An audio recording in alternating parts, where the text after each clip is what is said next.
Pemandangan alam pedesaan yang indah, dengan hamparan sawah hijau, Laksana Permadani membuka film ini. Sebuah mobil berhenti, karena telah mencapai tujuannya. Lalu, seorang gadis bernama Nur keluar dari mobil, dan melihat seorang kakek tua, yang memandangnya dengan tatapan tajam.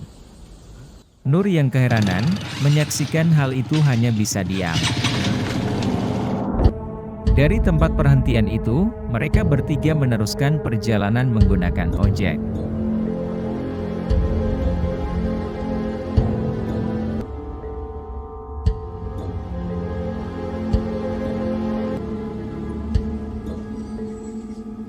Setelah cukup lama, ketiganya sampai di gerbang sebuah desa. Kepala desa yang bernama Pak Prabu telah menyambut kedatangan mereka di tempat itu. Setelah saling memperkenalkan diri, Ayu dan Nur menyatakan keinginannya untuk melakukan KKN di desa tersebut. Awalnya, Pak Prabu enggan mengizinkan kegiatan tersebut entah karena apa. Namun, Ayu mengutarakan kembali keinginannya, mereka sebagai sekelompok mahasiswa, dan berhasil meyakinkan beliau. Bersama Ilham dan Pak Prabu, kedua gadis tersebut melihat-lihat beberapa tempat di desa itu. Sama Mbak Nur, mari saya tunjukkan satu. Beliau menceritakan bahwa dulunya kolam itu merupakan tempat mandi bagi para penari di desa. Jadi warga agak. Kemudian Ayu memaparkan idenya untuk membuat kolam tersebut menjadi tempat yang memiliki fungsi bagi warga desa. Saat itu, Nur merasa pundaknya menjadi berat. Ia juga melihat sesosok makhluk mengerikan dari balik pepohonan.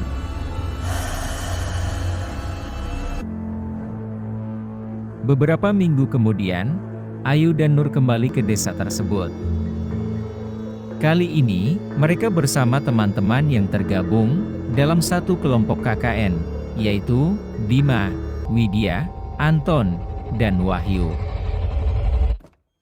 Duduk, tepos litku. Nur, Mas Toto. Yuk, semangat. Ini melaku ta?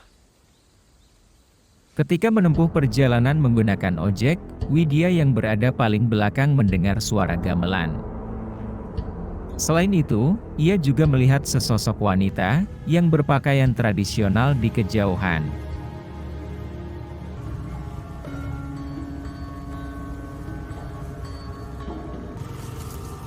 Semoga kalian semua betah. Sesampainya di desa, Widya bertanya kepada Pak Prabu, Ngapunten, Pak. apakah ada desa lain di sekitar tempat mereka kini berada? Ia juga mengatakan bahwa ia mendengar suara gamelan, seakan ada yang menggelar acara tradisional. Mendengar hal itu, raut wajah Pak Prabu tiba-tiba berubah. Lalu, Pak Prabu mengantar para gadis untuk menginap di rumah Bu Sundari. Kan tinggal di posyandu. Sedangkan para lelaki akan menginap di tempat lain yang telah dipersiapkan.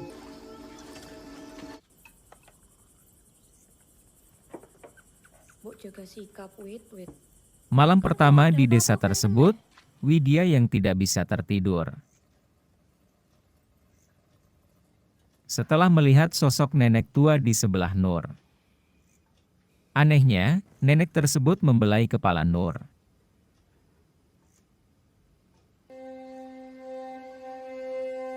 Saat tertidur pula seakan begitu menyayanginya. Bagi Widya, fenomena itu sebenarnya sangat menakutkan. Akan tetapi, dia hanya bisa diam, dan menangis sambil mencoba sebisa mungkin untuk tidur.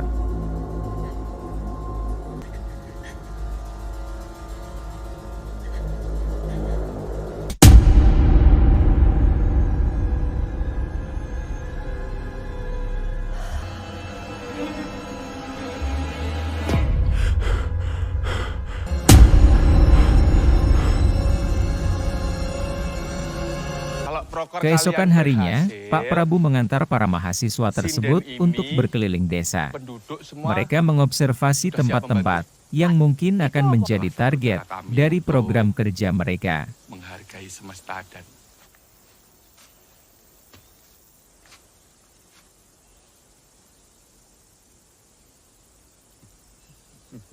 guyon Mas Wahyu. Tahun-tahun nang kampus mbuh lu sih kapan. Kapok kon. Ya wis.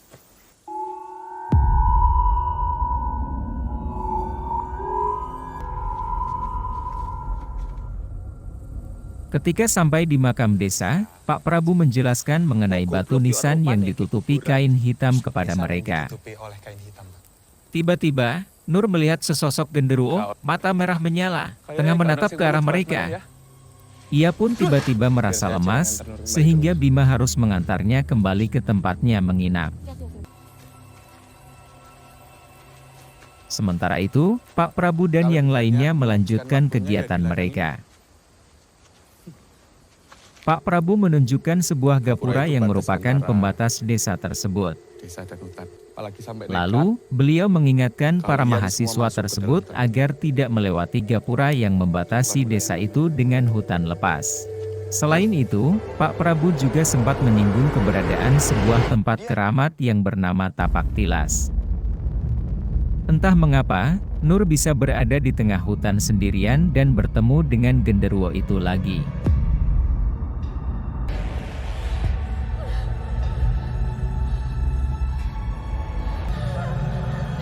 Namun, ia ternyata hanya bermimpi. Bagi proker yang lebih kecil buat per kelompok. Yang pertama, Widya sama Wahyu. Kita, Wahyu ke Anton sama Nur. Jangan Bim. Biasanya kalau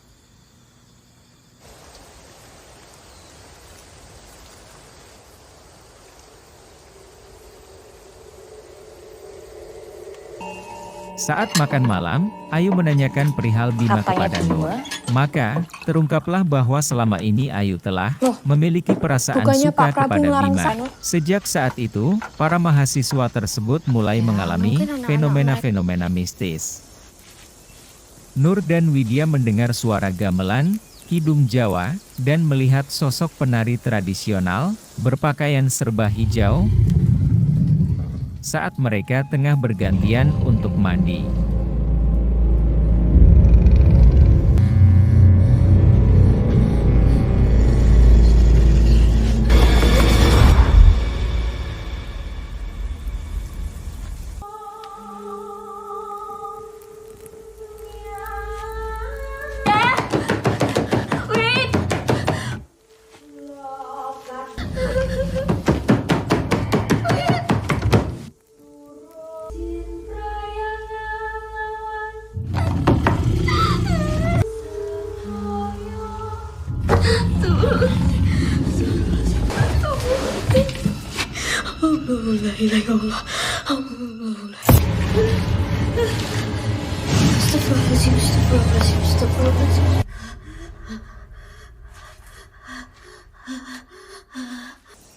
Kamu gak jadi mandi, tak?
Ketika menemui Pak Prabu untuk mengeluhkan pengalamannya selama di desa, Nur juga bertemu dengan seorang lelaki tua bernama Mbah Buyut. Loh. Kenapa bengi-bengi? Melalui Mbah Buyut itulah, Nur mengetahui keberadaan sesosok jin yang selalu menjaga dirinya. Kehadiran jin penjaga Nur itu membuat jin penghuni desa itu tidak nyaman. Untuk kamu.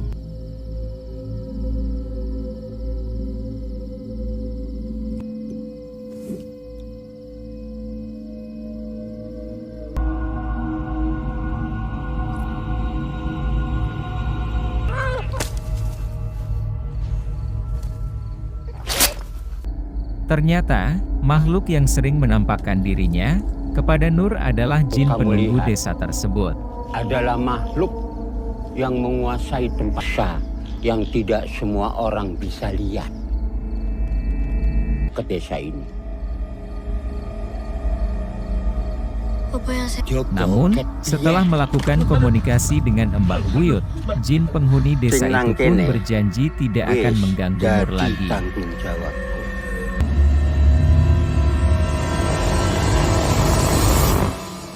Malamnya, Nur dan Widya kembali mengalami fenomena mistis.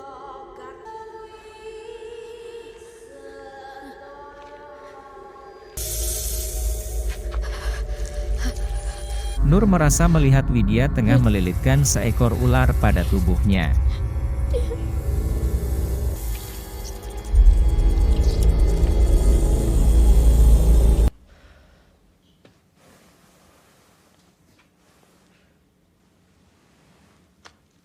Sementara, Widya justru merasa ia melihat Nur tengah menari dengan gerakan yang sangat luas dan indah. Sebenarnya, yang betul-betul kesurupan dan menari saat itu adalah Widya.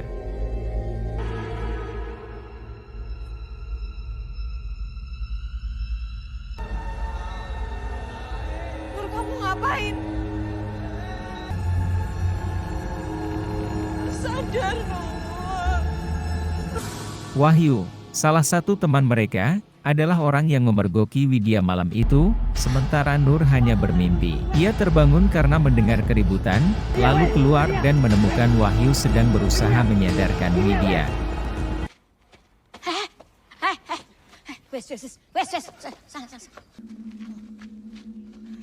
Keesokan harinya, Mbah Buyut mendeteksi adanya makhluk halus yang mengikuti Widya. Maka, beliau pun memberikan sebuah ramuan untuk membentengi Widya.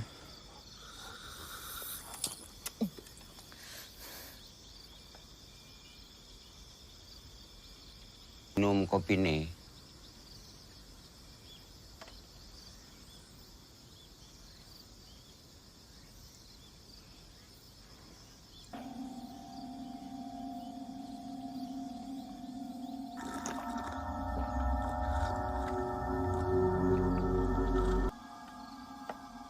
Kamu iku anak getih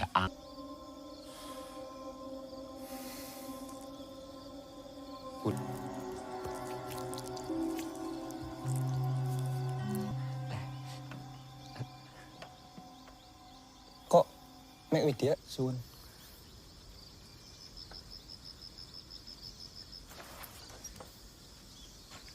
Kopi ireng itu biasanya ritualnya buat mereka rasanya manis.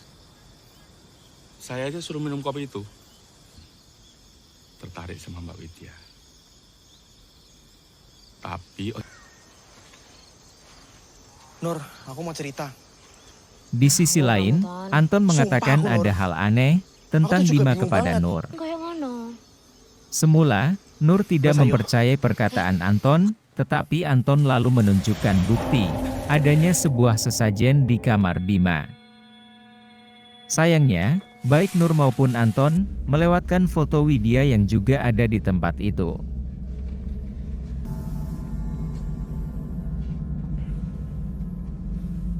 Sampai di sini dulu ya kawan, kita bakal lanjutin part 2. Jangan lupa untuk like, comment, and subscribe.